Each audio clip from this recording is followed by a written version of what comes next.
Welcome to Leaders of Tomorrow, India's largest and longest running entrepreneurship enablement program. We have with us a very special guest who's part of our launch initiative for Leaders of Tomorrow Season 10.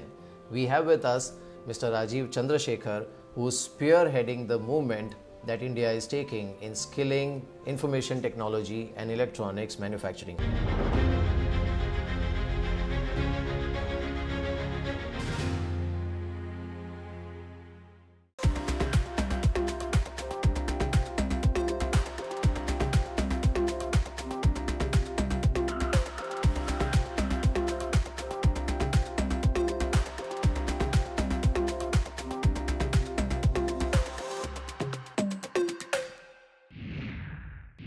Sir, thank you so much for joining us in the launch phase of Leaders of Tomorrow Season 10.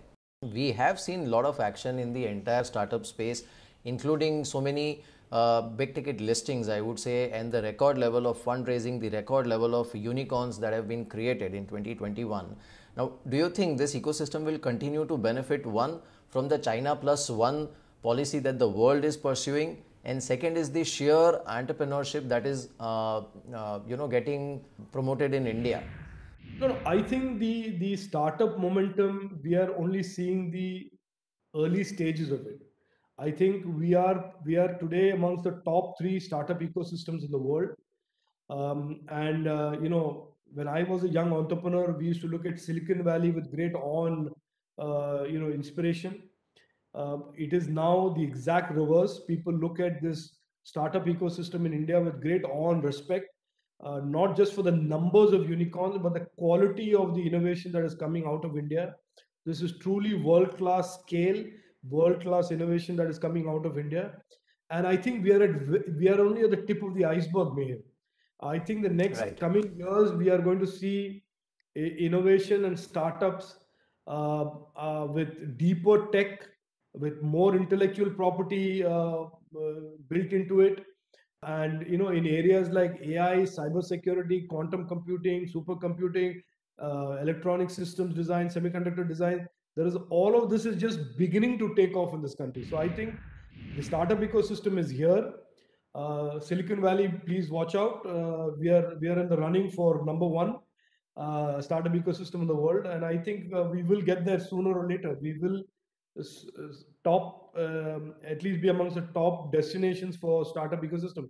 I was, just to share a small anecdote. I was Sure. recently in Dubai for a day for a conference, and the to a man, every speaker in that conference was just talking in awe about what Prime Minister Narendra Modi ji's Digital India has done to the startup ecosystem of India.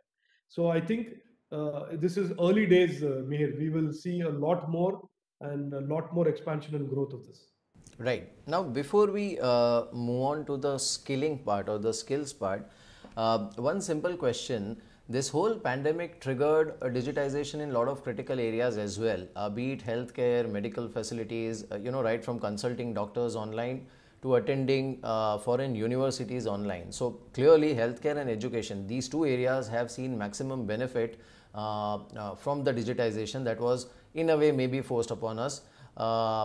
Now, you think the main learning from this whole churning that we have seen in last 20-22 months that can be further enhanced to maybe further spread the reach of these two facilities, the education part and the healthcare, because end of the day that will play a crucial role in the growth of the country as well. So this is the brilliant question, Meher, and I completely believe that this, in a nutshell, summarizes the benefits and the impact of technology. The conventional narrative of technology for many years, and I've been in technology for over 3 decades, has been that technology helps you reach people who are otherwise unreachable.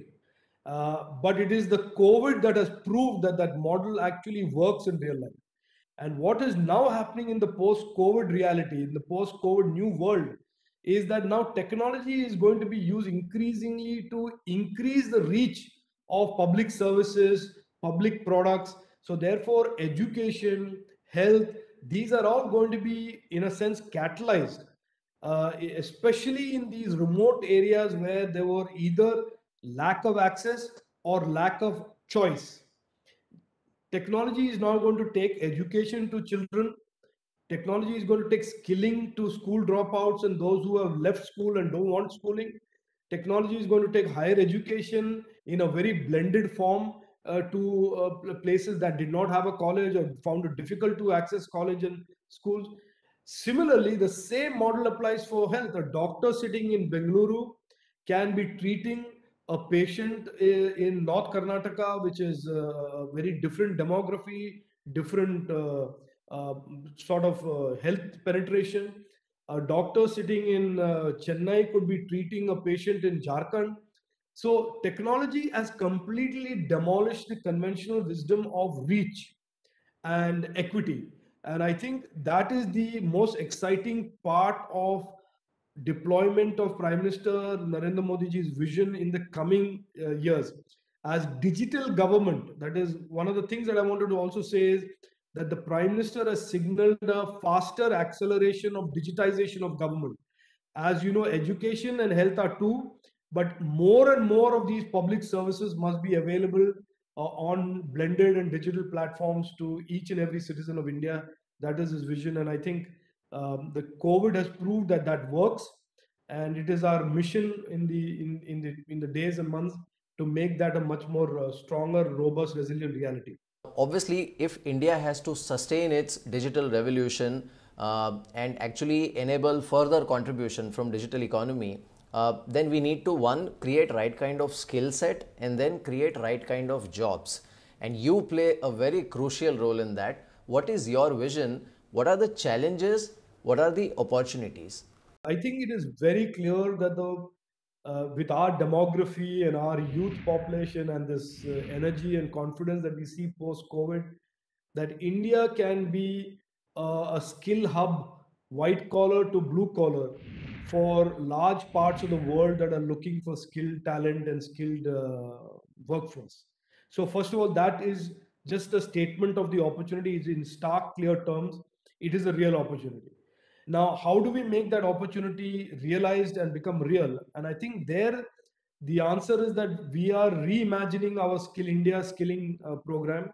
We are looking at many more micro programs. We are focusing on employment linked, micro entrepreneurship linked skilling rather than just sort of an occupational skilling.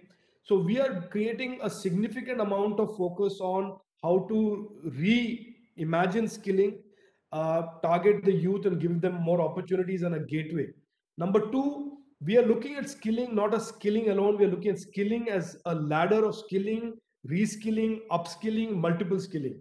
So a 21-year-old youth or a 17-year-old youth does not need to think that skilling is a one-time thing. He or she doesn't have to do plumbing and stay focused only on plumbing.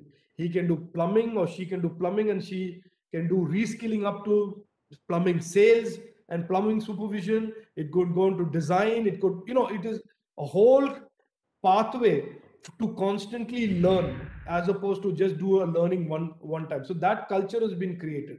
The third is, as you know, the new education policy has integrated vocational training and education, and it is the biggest reform since independence on education, and it creates for children alternate career paths than just focus on higher education. So they can do coding and choose coding. They can choose art and music and as a vocational and go down that road for a career.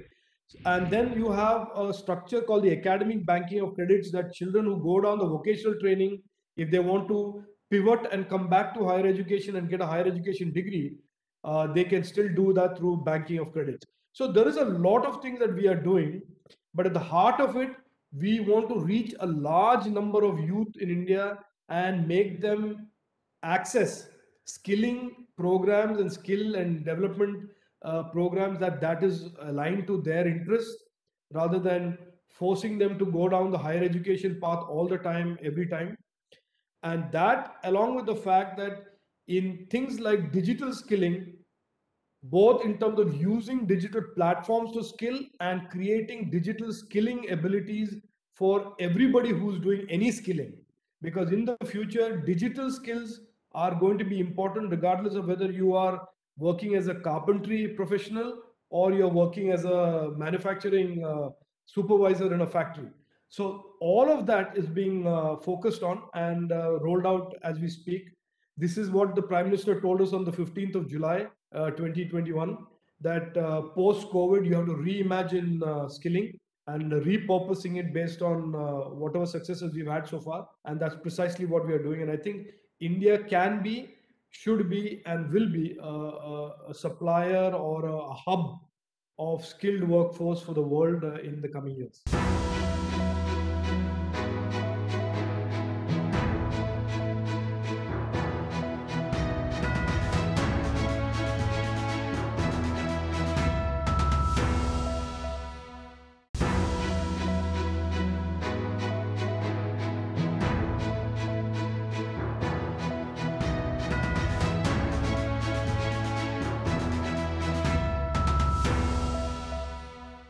Sir, you mentioned about the $5 trillion goal or dream, as we call it.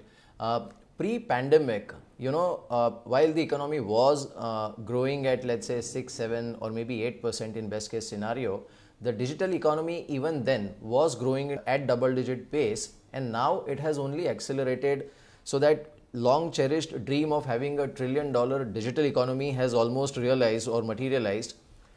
Going forward, can we say, are you looking at a scenario where the contribution from digital economy in the larger economy is going to further accelerate, contribute even more than what was maybe envisaged earlier?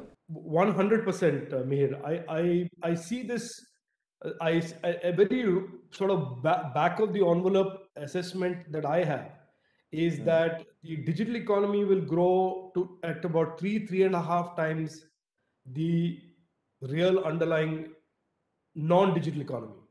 So if you look at every other piece of the GDP, and if that is growing at, let's say, 8% or 7% as an average, 8%, 9%, and this year we'll grow close to 10%. We should assume that the digital economy can grow and must grow at about 3x that. And the reason I say this is the digital economy before 2019 essentially consisted of the technology services piece. And now, if you look at the digital economy, it consists of four broad components. One is the traditional technology services piece that is continuing to grow at 10, 12, 14% per annum. Then you have the internet economy piece, as you know, the startups and all of these investments that are coming in. Those are growing at double digit, high, 20%, 30% types of growth. Then you have the electronics manufacturing piece. If you see where we are, we were less than 1% of our GDP was electronics manufacturing. We want to get to 300 billion, of which $120 billion are going to be electronics exports in the next 4 years. So that is going to contribute again a very significant double-digit type of a growth catalyst to the economy. And then you have the fourth, which is the deep tech, artificial intelligence, what I call the internet plus economy. That also has tremendous amount of potential based on our data economy and all of the data that is being created and data sets that are being created in India. So we have almost a enlarging of the pie and the diversification of the digital economy that is underway. Each of those components have tremendous headroom for growth, and that as a sum of parts is going to be, in my opinion, a driver of 2.5 to 3 times minimum of the other components of the economy. And that is an opportunity that will exist, in my opinion, for the next 5 to 7 years. And that is why I say this is a once in a lifetime opportunity for India and its digital economy to quickly accelerate and touch this $1 trillion digital economy. And I say this, Mihir, in all of my industry meetings, I tell my colleagues and stakeholders in the industry and in government and in public policy making that let's reimagine our targets. Let's reimagine our market share in the global market share of digital economy. Don't assume that the 2019 reality we need to extrapolate and think about in 2022. We need to really reimagine where we want to be, and we want to have a higher market share of all things digital and all things technology. And frankly, in the coming years, as technology becomes more important for global economies and global trade, that India should play a leadership role in driving the future of technology and the way direction in which technology goes in terms of AI and cybersecurity and quantum computing and supercomputing. So all of this is available to us today as an opportunity. We need to execute well. We need to focus on these goals. Can we safely assume that by the time we hit 5 trillion, the digital component of economy itself will be close to 2 trillion? Is that a safe assumption? No, I think we should be careful in not getting carried away with hyperbole. I think our main goal is $1 trillion digital economy, and that has a number of parts that are at early stages of work in progress. The electronics manufacturing piece is a very important piece for us. We are at $75 billion of manufacturing today. We need to take it to 300 billion. We are at $6 billion of exports today. We need to take it to 120 billion.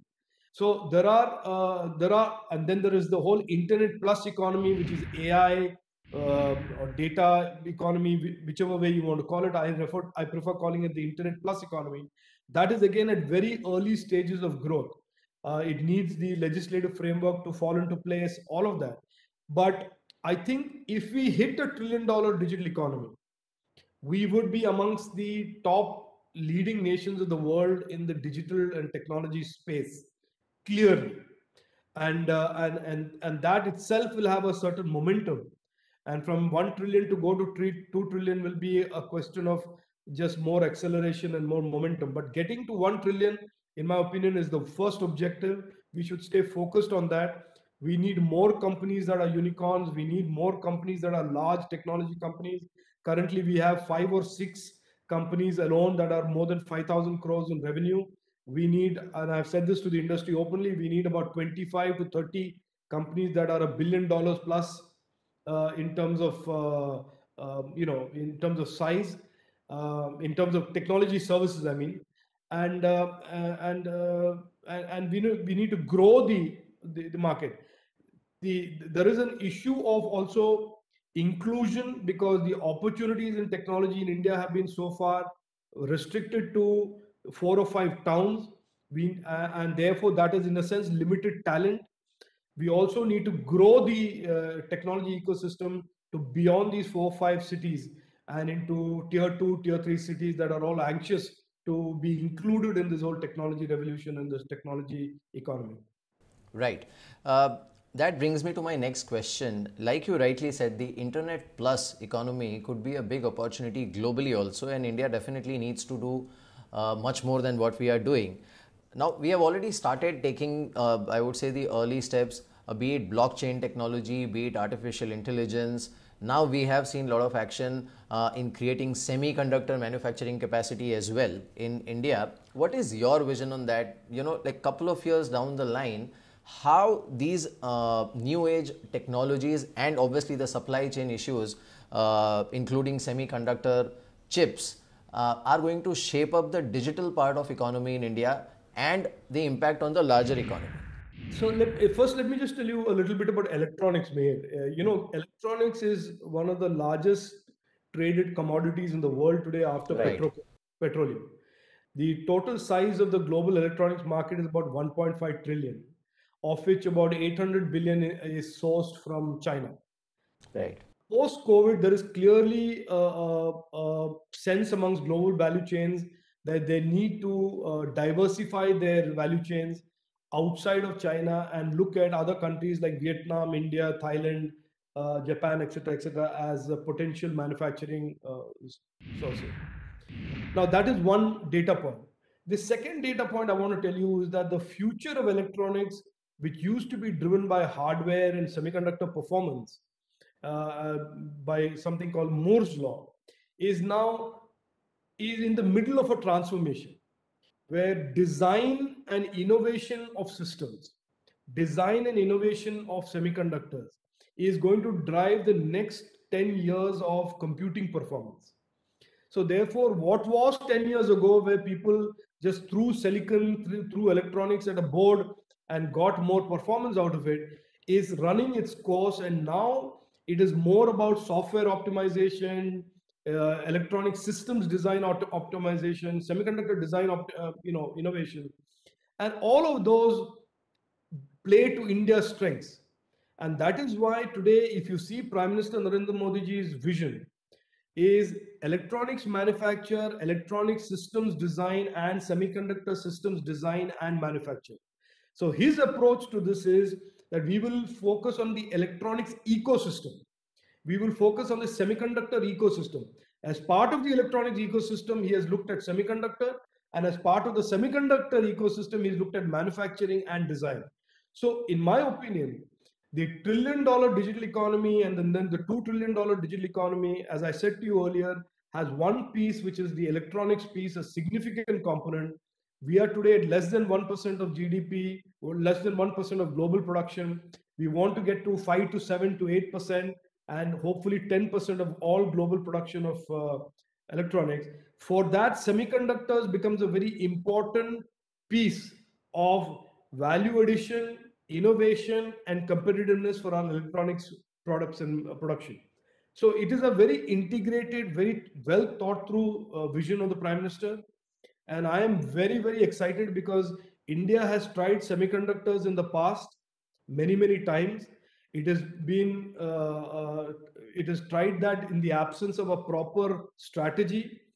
But at this time, at this moment in our history, I think the strategy is in place, the momentum is in place, and I think the leadership has put together a vision which I'm privileged to be part of the team that is going to execute it. But I think this is a time and moment for India in electronics, and the time and the moment for India in semiconductors. Sir, thank you so much for joining us in being part of the launch phase of Leaders of Tomorrow Season 10. It's been a pleasure having you on Leaders of Tomorrow. We'll keep engaging with you and understand your vision. Thank you so much.